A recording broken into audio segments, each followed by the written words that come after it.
farko dai muna godiya ga Allah subhanahu wa ta'ala mai kowa mai komai wanda ya gwada mana wannan rana ta ranar Monday wacce wayannan al'umma wayanda suka samu tashin hankula daga hare-haren 'yan bindiga mutanen shi cikin ikon Allah mai girma gwamnan jihar Katsina Right Honorable Aminu Bello Masari Dallatin Katsina matawallan ƙasar Hausa ya ba mu umarni mu je mu duba dukkan matsalolin nan ɗaya bayan ɗaya mu kawo su domin a gyara wa mutanen garuruwan su fara komawa.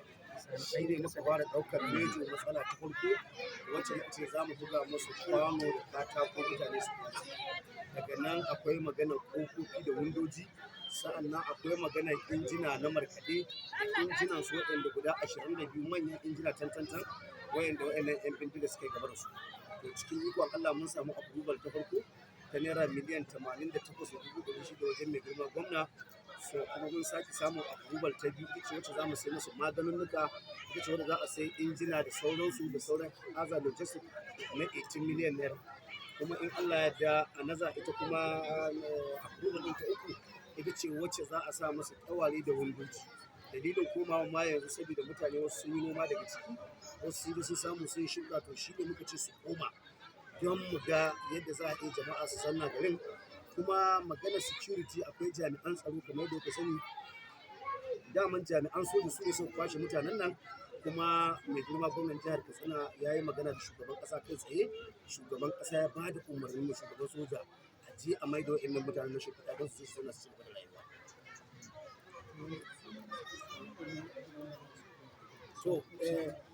To akwai dai waɗanda ke zaune Najeriya, akwai waɗanda ke zaune Nijar.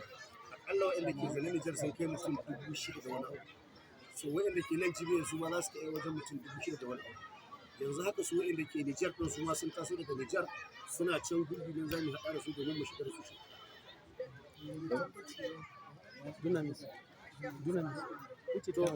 Kamar da yadda kuka sani shi al'amari na tsaro wani al'amari ne wanda halin da ƙasar da take ciki kowa san halin da ake ciki. Amma dai mai girma gwamna ya yi iya ƙoƙarin shi kamun a maida mutanen nan, ya tabbatar da shugaban sojojin nan ya kai enough sojoji wanda za su tsare rayukan al'umma.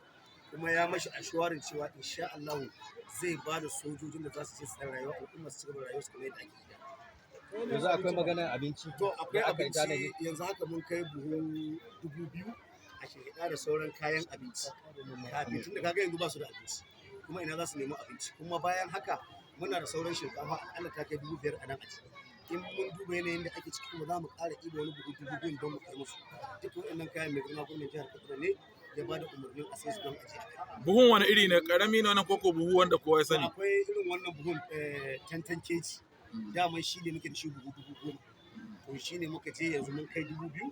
So kuma nan da ɗan sati za mu ƙara kai wani 2,000 har mu ga yanayin warwarewa su zama kowa ya zama da ƙafafuwan shi. Kai batun mutum 6,000 a nan Jibiya, alamu na nuna kamar mutanen da ke nan ba su wuce 2,000 ina sauran suke. To ai ka san yanayin mutane, baka iya kilga mutane nan sai sun shiga. Kuma wannan motoci ba za su kwashe wannan mutanen ba, dole sai an sake dawo. Kuma gyare-gyaren da ake yanzu haka da akwai mutane a shida wanda ke can sun yi mutum 2,000 yanzu, wanda ke da gyare-gyaren gidajensu da kwanonin da aka buga.